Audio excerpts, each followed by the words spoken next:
Hello दोस्तों, नमस्कार। देखिए, ये बाल विकास का पहला क्वेश्चन। किशोरावस्था को तूफानों की अवस्था कहा जाता है, किसने कहा है?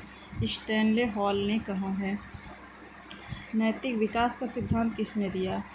कोलबर्ग ने दिया। क्योंकि ये वन लाइनर क्वेश्चन है तो इसलिए बहुत ही जल्दी हो जाएगा और 150 क्वेश्चन है। यहाँ पे पूरे बाल विकास के सिद्धांत के क्वेश्चन हैं, आपको बाहर जाने की ज़रूरत नहीं है। और कुछ अगर छूट रहे होंगे तो फिर इसको हम 2 पार्ट में 10 मिनट आज का वीडियो, कुछ आज रहेंगे और कुछ पार्ट 2 में रहेंगे। तो ठीक है। नैतिक विकास का सिद्धांत किसने दिया? कोलबर्ग ने। बाल विकास का उद्देश्य क्या है? बालक का सर्वांगीण विकास। इसका आंसर ये है। मूल प्रवृत्ति का सिद्धांत किसने दिया? मैकडूगल। और इसकी 14 मूल प्रवृत्तियाँ होती हैं।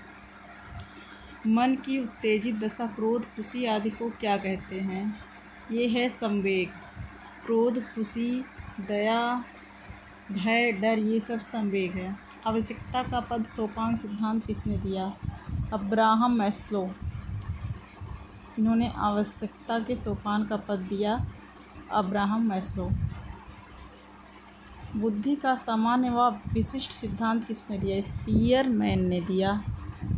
सीखने का सिद्धांत किसने दिया? थॉर्नडाइक ने दिया। मानव में स्थायी परिवर्तन को कहा जाता है अधिगम, क्योंकि अधिगम हमेशा बदलता रहता है। अधिगम। खेल पद्धति का जनक किसे माना जाता है? Henry cook.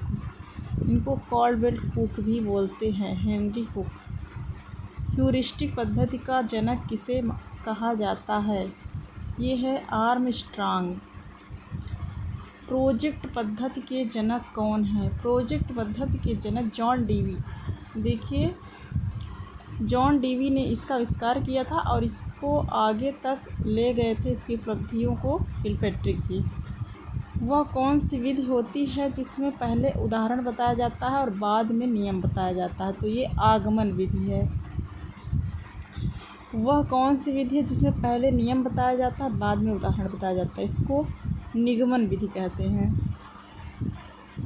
वह कौन सी विधि है? देखो, सुनो और समझो किस विधि पर आधारित है? ये है प्रदर्शन विधि, यानी करके सीखने पर इसमें जोर दिया जाता है, तो इसे प्रदर्शन विधि, प्रदर्शित करके, प्रदर्शन करके इसे दिया जाता है। देखो, सुनो और बोलो विधि किस पर आधारित है? प्रयोग करके, यानी कि करके सीखने पर, यानी प्रयोगात्मक विधि पर जोर दिया जाता है। किस विधि में शिक्षण सूत्र का प्रयोग होता है? करके सीखने पर कौन सी विधि काम आती है? प्रयोगशाला विधि। अभी देखिए बताया गया। किंडरगार्टन विधि के जनक कौन है? फ्रॉबेल। LKG UKG जब जो बना हुआ है ये किंडरगार्टन, ये फ्रॉबेल ने दिया था। मॉन्टेसरी शिक्षा प्रणाली के जनक कौन है? Doctor Maria Montessori. समीपस्थ विकास का सिद्धांत ZPD किसने दिया था? वाइगोत्स्की ने दिया था। सामाजिक विकास का सिद्धांत, समीपस्थ विकास का सिद्धांत वाइगोत्स्की ने दिया था। डाल्टन पद्धति के जनक कौन है? Helen Parkhurst. बच्चों में आधारहीन आत्मचेतनावस्था का संबंध उसके विकास की किस अवस्था से संबंधित है? किशोरावस्था। डिसलेक्सिया संबंधित है पढ़ने संबंधित विकार से, डिसलेक्सिया। और डिसकैलकुलिया होता है मैथ से संबंधित, तो ये है डिसलेक्सिया, पढ़ने संबंधित विकार से। देखिए आगे और भी क्वेश्चन मिलेंगे। श्यामपट्ट को शिक्षण साधन सामग्री के किस समूह में अंतर्मुक्त किया जा सकता है? दृश्य साधन में।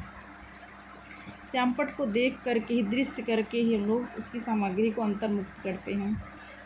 व्यक्तित्व एवं बुद्धि में वंशानुगत की होती है नाम मात्र की भूमिका। व्यक्तित्व एवं बुद्धि में नाम मात्र की भूमिका।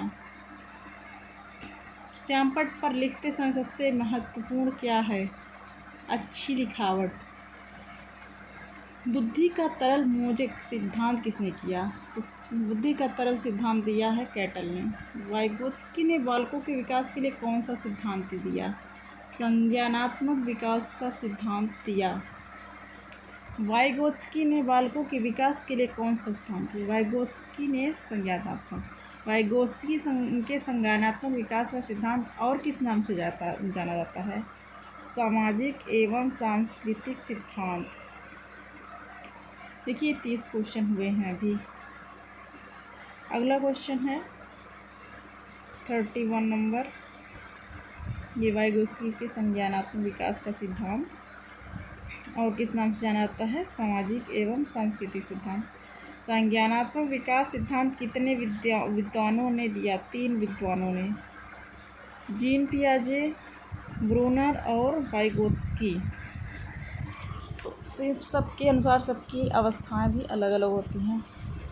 वाइगोत्स्की के अनुसार बालकों का संज्ञानात्मक विकास किसके द्वारा संभव है? अधिगम के द्वारा। बालक का सामाजिकरण कब प्रारंभ होता है? शैशवावस्था में, 0 से 5 वर्ष। वाइगोत्स्की के अनुसार बालकों का संज्ञानात्मक विकास किसके द्वारा? अधिगम के द्वारा। ठीक है। सामाजिकरण में सबसे पहले किसको पहचानता है बालक?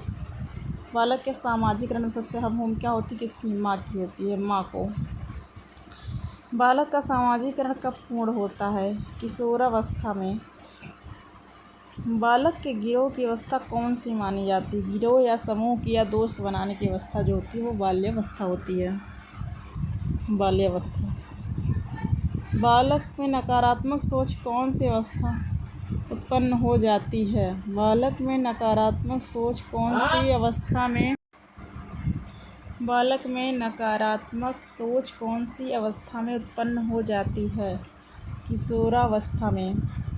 सामाजिक अधिगम का सिद्धांत किसने दिया? अल्बर्ट बंडोरा ने। स्कीमा पद्धति या स्कीमा सिद्धांत के जनक कौन हैं? जीन पियाजे जी। कोलर किस संप्रदाय के समर्थक थे? संज्ञानवादी यानी संज्ञानात्मक। मनुष्य एक सामाजिक प्राणी है, यह किसने कहा? यह वाक्य अरस्तु ने कहा है। जीन पियाजे ने संज्ञानात्मक विकास को ध्यान में रखते हुए बालक की कितनी अवस्थाएं बताई? 4 अवस्थाएं बताई है। संवेदिक पेशी अवस्था जन्म से 2 वर्ष, पूर्व संक्रियात्मक 2 से 7 वर्ष, मूर्त संक्रियात्मक 7 से 12, अमूर्त संक्रियात्मक अवस्था 12 से 15 वर्ष की। 4 अवस्थाएं जीन पियाजे ने बताई है और समय सहित 4 भागों में वर्गीकरण किया है। अगला क्वेश्चन 43 नंबर। जीन पियाजे की संवेदी पेशी अवस्था, पूर्व संक्रियात्मक, मूर्त संक्रियात्मक अवस्था और अमूर्त संक्रियात्मक। बालक में चिंतन का प्रारंभ किस अवस्था में प्रारंभ हो जाता है? 2 से 7 वर्ष में। जीन पियाजे के अनुसार समायोजन की अवस्था किसे कहा जाता है? संवेदी गत्यात्मक अवस्था। समायोजन की अवस्था किसे कहा जाता है? जीन पियाजे के अनुसार विकास की किस अवस्था को मुख्य परिवर्तन बिंदु कहा जाता है? ठोस संक्रियात्मक अवस्था। गिलफोर्ड ने सृजनशील प्रक्रिया के कितने चरण बताए हैं? 5। गिलफोर्ड ने संज्ञान, स्मृति, अपसारी चिंतन, अभिसारी चिंतन, मूल्यांकन। सृजनशील प्रक्रिया के 5 चरण बताए हैं। संज्ञान, स्मृति, अपसारी चिंतन, अभिसारी और मूल्यांकन। अगला क्वेश्चन है, वह कौन सी अवस्था है जब बच्चा तार्किक रूप से वस्तुओं व घटनाओं के विषय में चिंतन प्रारंभ करता है? मूर्त संक्रियात्मक अवस्था 7 से 11 वर्ष। वह कौन सी जगह है जहाँ बच्चे संज्ञानात्मक विकास को सबसे बेहतर तरीके से परिभाषित किया जा सकता है? वो है कक्षा, क्लास, स्कूल, विद्यालय। बच्चे दुनिया के बारे में अपनी समझ का सृजन करते हैं, इसका श्रेय किस विद्वान को कहा जाता है? जीन पियाजे को। शिशु अपने एवं अपने संसार के बारे में अधिकांश बातें खेल के माध्यम से सीखता है। यह विद्वान किस विद्वान ने कहा? स्ट्रेंज ने। विकास कभी न समाप्त होने वाली प्रक्रिया है, यानी निरंतर चलने वाली प्रक्रिया है। यह विचार किससे संबंधित है? तो यह विचार संबंधित है निरंतरता के सिद्धांत से। अगला क्वेश्चन, अगला है, बच्चे के बौद्धिक विकास की 4 विशिष्ट अवस्थाओं की पहचान किस विद्वान द्वारा की गई? जीन पियाजे द्वारा। बच्चों के बौद्धिक विकास की 4 विशिष्ट अवस्थाओं की पहचान किस विद्वान द्वारा की गई? ये है जीन पियाजे द्वारा। पर्यटन विधि के जनक कौन है? पिस्टोलॉजी जी। खोज विधि या ह्यूरिस्टिक विधि का अन्वेषण किस वैज्ञानिक ने किया या इसके जनक कौन थे? आर्मस्ट्रांग। कुछ क्वेश्चन 2 बार हो गए हैं तो भी कोई बात नहीं। 56 नंबर खोज विधि है। एक सिर्फ खोज विधि थी तो उसको कार्लवेल कुक ने दिया था, और ये ह्यूरिस्टिक या अन्वेषण विधि में खोज विधि है तो इसके आर्मस्ट्रांग। अन्वेषण विधि के जनक आर्मस्ट्रांग। पढ़ाने की सबसे अच्छी कौन सी विधि है? प्रोजेक्ट विधि। परियोजना विधि के जनक कौन है? किलपैट्रिक। प्रोजेक्ट या परियोजना विधि को दिया है जॉन डीवी ने, लेकिन इसको आगे बढ़ाया किलपैट्रिक ने। सूक्ष्म शिक्षण के जनक कौन है? TW Allen. इकाई उपागम के जनक कौन है? इकाई उपागम के जनक मॉरिसन हैं। जन्म के समय बालक में कितनी हड्डियां होती हैं? 270। आज के लिए पार्ट 1 इतना ही। पार्ट 2 में और होंगे तो 150 क्वेश्चन हो जाएंगे।